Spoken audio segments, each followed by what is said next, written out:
ഇന്ന് ഞാൻ നിങ്ങളുമായി ഷെയർ ചെയ്യുവാൻ പോകുന്നത് ഈയിടെ ആത്മഹത്യ ചെയ്ത IB ഉദ്യോഗസ്ഥ മേഘയെ പറ്റിയാണ്. ആദ്യമായാണ് നിങ്ങൾ ഈ ചാനൽ കാണുന്നതെങ്കിൽ ഒന്ന് സബ്സ്ക്രൈബ് ചെയ്യുവാനും ഷെയർ ചെയ്യുവാനും ലൈക്ക് ചെയ്തു കമന്റ് ചെയ്യുവാനും അപേക്ഷിക്കുന്നു. ഇനി നമുക്ക് വീഡിയോയിലോട്ട് പോകാം.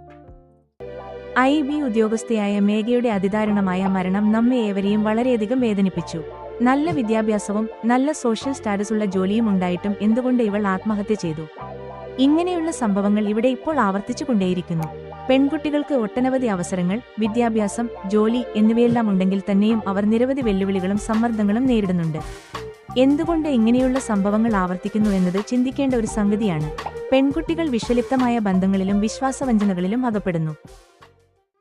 താൻ ലൈംഗികമായും സാമ്പത്തികമായും ചൂഷണം ചെയ്യപ്പെട്ടു എന്ന് തോന്നിയ നിമിഷം അവൾ സ്വയം ജീവൻ വെടിഞ്ഞു. എത്ര സങ്കടകരമായ അവസ്ഥ! ഒരു താൽക്കാലിക പ്രശ്നത്തിന് സ്ഥിരമായ ഒരു പരിഹാരമായിട്ടാണ് അവൾ ആത്മഹത്യയെ കണ്ടത്.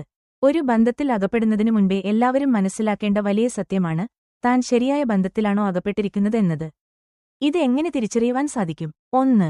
തന്റെ സുഹൃത്ത് തന്നെ ബഹുമാനിക്കുന്നു, എന്റെ വ്യക്തിത്വത്തെ മാനിക്കുന്നു, എനിക്ക് ജീവിക്കാൻ ഒരു സ്പേസ് തരുന്നു എന്ന വസ്തുത മനസ്സിലാക്കിയാൽ തന്റെ സുഹൃത്ത് നല്ല സുഹൃത്താണ് എന്ന് മനസ്സിലാക്കാം. 2. തന്റെ സാമ്പത്തികമാണ് സുഹൃത്തിന്റെ ലക്ഷ്യമെങ്കിൽ അങ്ങനെയുള്ളവരെ അകറ്റി നിർത്തുക. അത് എന്നായാലും നമ്മെ നശിപ്പിക്കും. 3. തന്റെ വൈകാരിക തലങ്ങളെ ചൂഷണം ചെയ്യുന്നുണ്ടോ എങ്കിൽ നിശ്ചയിച്ചോളൂ ആ വ്യക്തി യഥാർത്ഥ സുഹൃത്തല്ല. 4. ആ വ്യക്തിയുടെ കൂടെ ആയിരിക്കുമ്പോൾ താൻ സുരക്ഷിതമാണ് അല്ലെങ്കിൽ സുരക്ഷിതനാണ് എന്ന ഒരു ഫീലിംഗ് ഉണ്ടാകുന്നുണ്ടോ എങ്കിൽ ആ സുഹൃത്ത് നല്ല സുഹൃത്താണെന്ന് മനസ്സിലാക്കാം. ഇങ്ങനെയൊക്കെയാണെങ്കിലും പ്രിയ കുഞ്ഞുങ്ങളെ, ഒരു കാര്യം നാം മനസ്സിലാക്കേണ്ട സംഗതിയാണ്. നമ്മുടെ ജീവിതം എങ്ങനെ ജീവിക്കണമെന്ന് തീരുമാനിക്കേണ്ടത് നാം ഓരോരുത്തരുമാണ്. നിങ്ങളുടെ ജീവൻ വിലപ്പെട്ടതാണ്. നിരവധി സാധ്യതകളും സന്തോഷങ്ങളും നിറഞ്ഞ ഒരു ഭാവി നിങ്ങളെ കാത്തിരിക്കുന്നു. നിങ്ങൾ ഒറ്റക്കല്ല. നിങ്ങളെ സ്നേഹിക്കുവാനും സഹായിക്കുവാനും തയ്യാറുള്ളവർ ഉണ്ട് എന്ന കാര്യം മറക്കാതിരിക്കുക. കുടുംബാംഗങ്ങളെ, മക്കളെ ശ്രദ്ധിക്കുകയും അവരുടെ പ്രശ്നങ്ങളെ കേൾക്കുകയും ചെയ്യുക.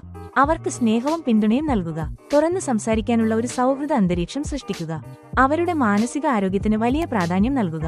സമൂഹമേ, പെൺകുട്ടികളുടെ സുരക്ഷിതത്വം ഉറപ്പാക്കുക. അവരെ ഒറ്റപ്പെടുത്താതിരിക്കുക. ഒരിക്കൽ കൂടി തിരിച്ചറിയൂ, ആത്മഹത്യ ഒന്നിനും ഒരു പരിഹാരമല്ല.